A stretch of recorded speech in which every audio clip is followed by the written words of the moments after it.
ഈ വിവാഹം ഉറപ്പിച്ച് വെക്കുന്ന ആ ഒരു സമയം വരെ കാര്യങ്ങളെല്ലാം വളരെ ഭംഗിയായിട്ട് പോകും. ഈ ഉറപ്പിച്ചൊക്കെ കഴിഞ്ഞ് അല്ലെങ്കിൽ വിവാഹ നിശ്ചയത്തിന് ശേഷം കുറച്ച് ദിവസങ്ങൾക്ക് ശേഷം ഞങ്ങൾക്കൊരു കോൾ വരും. സാർ, ഈ ഒരു ബന്ധം നല്ല രീതിയിൽ പോകുമെന്ന് തോന്നുന്നില്ല എന്ന് പറഞ്ഞുകൊണ്ട്.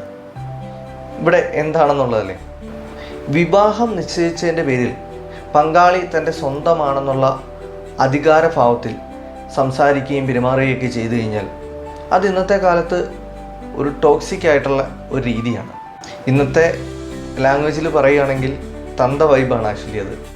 കാരണം ഇന്നത്തെ ഫാമിലി സംവിധാനത്തിൽ കുട്ടികളൊക്കെ ഏറെ ലാളനയും സ്നേഹവും സ്വാതന്ത്ര്യവും ഒക്കെ കിട്ടി വളരുന്നവരാണ്.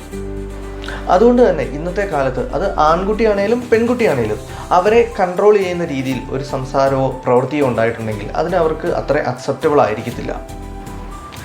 ഒന്ന് മനസ്സിലാക്കുക, ഈ രണ്ട് വ്യക്തികൾക്കും വ്യത്യസ്തങ്ങളായിട്ടുള്ള സാഹചര്യങ്ങൾ, അനുഭവങ്ങൾ, ചുറ്റുപാടുകൾ, ശീലങ്ങൾ തുടങ്ങി വളരെ വ്യത്യസ്തമായിട്ടുള്ള ഒരു ചുറ്റുപാടിൽ വളർന്നു വന്നിട്ടുള്ളവരാണ്. അതുകൊണ്ട് തന്നെ ഒന്നിച്ചു വരുമ്പോൾ ചില അഭിപ്രായ വ്യത്യാസങ്ങളൊക്കെ ഉറപ്പായിട്ടും ഉണ്ടാകും.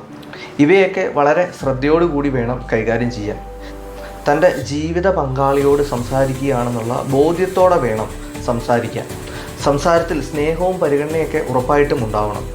അധികാരഭാവം തീരെ വേണ്ട.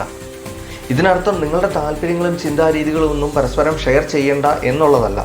അവയൊക്കെ ഉറപ്പായിട്ടും നിങ്ങൾ പരസ്പരം ഷെയർ ചെയ്യുകയും തിരിച്ചറിയുകയും അവ ആഴത്തിൽ മനസ്സിലാക്കുകയും ചെയ്യണം.